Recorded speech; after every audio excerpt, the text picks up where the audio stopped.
Hello and welcome back to our YouTube channel. In this video, I would be talking about Python data types. So let's get started.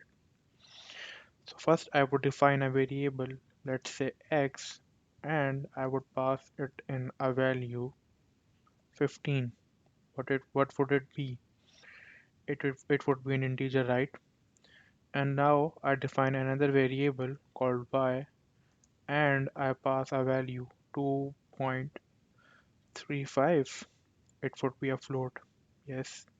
And now I define another variable called c, and now I pass a complex number. And how would I use a complex number? I would use a Python keyword, Python alphabet called j. And if I write that, for example, 2j, then it would be a Python complex data type. So let's check it out using the print statements. So I would use the print statement, and then I would write type as we discussed earlier, and we would pass the variable name x, and I would just copy the statements, and I would replace with y and then with z. So let's run and check out our data types.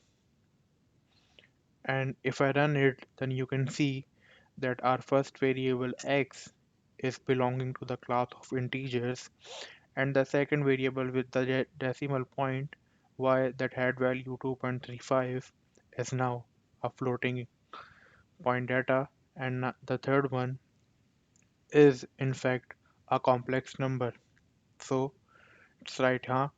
Now I would show you how to change these data types. So for example, if I had an integer in x and a float in y and a complex number in z, so how would I change it? I would just simply use those keywords like float to convert a number to float, int for the integer, and complex if I want to convert a real value into the complex value. So let's see.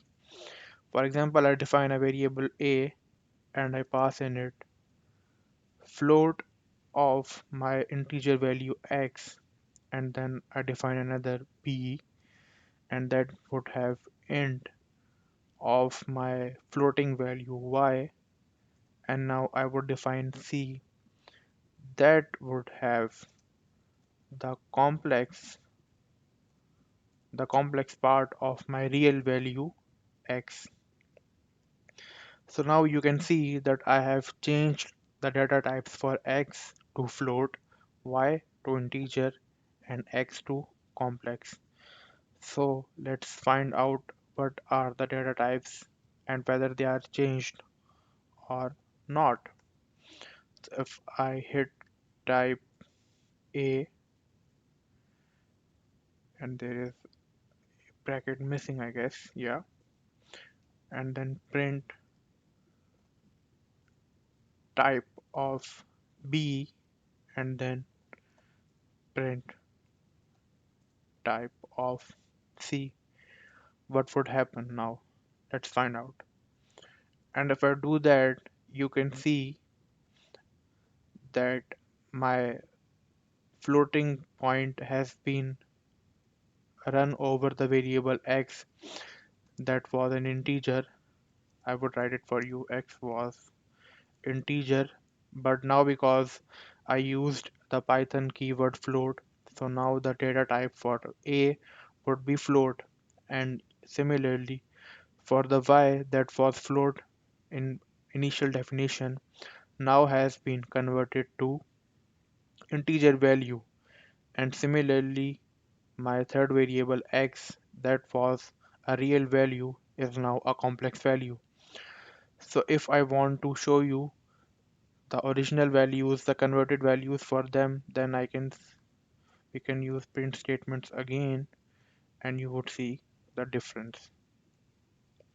Okay, let's run it, and you can see that integer value that was previously 15 because of our float operation here has now been converted to 15.0, and similarly 2.35 that was a floating variable has now been converted into 2 because Python has done floating. By floating we means if a value is greater than half of the next digit, then it would get to the previous one. For example, if I have 2.4, then it would be floored to 2, and similarly if I have 2.8, it would get sealed to 3. So it is how Python works. And for the last one, this x had no imaginary part, but now because it's complex, the Python has added an imaginary part with the weight of 0. So this is how data types can be changed in Python.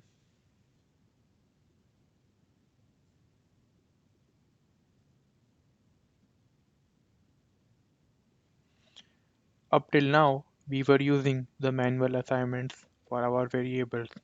For example, if I want to pick a random number from a list or a series, how would I do that? For that, we would use a Python library, a Python import that's called random. So let me show you how random works. So for that, we would first import our library called random, and then I would show you how to use it. So how random works. For example, if I want to print a random value from a certain series, then this is how it would work. For example, if I write random and I call a function called ndRange, you can see that random.randRange takes three parameters: start, stop, and step. And if I use this function and I press enter, then it would ask me to write those parameters. So for example, if I'm starting with the value 1 and then the next one was the ending parameter, so let's say it would be 25, and then we have to put a step size, and let's say the difference between the values should be 3. So what would happen? Now if I run this Python code, it would return me a random number from 1 to 25, and what it returned was 4. So how it works that by this statement I had a list of numbers from 1 to 25 that were spaced by 3. So what were those numbers actually? It were 1, 4, 7, 10, 13, 16, 19, and 22 and 25. So if I rerun the statement, then it would return me a random number from this list of series, and if I run it again, then it returned me 7. So every time our Python function random would generate a random number from this series.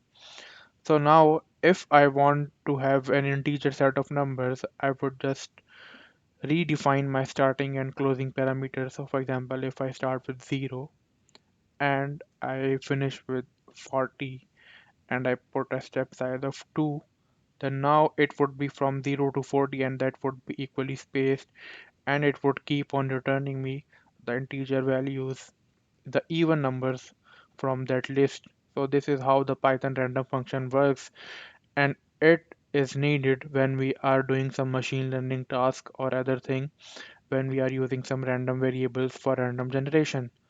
So I guess this was it for today's, and if you are new, kindly subscribe to our channel and turn on the notifications for the upcoming videos. So goodbye and happy learning. See you in the next video.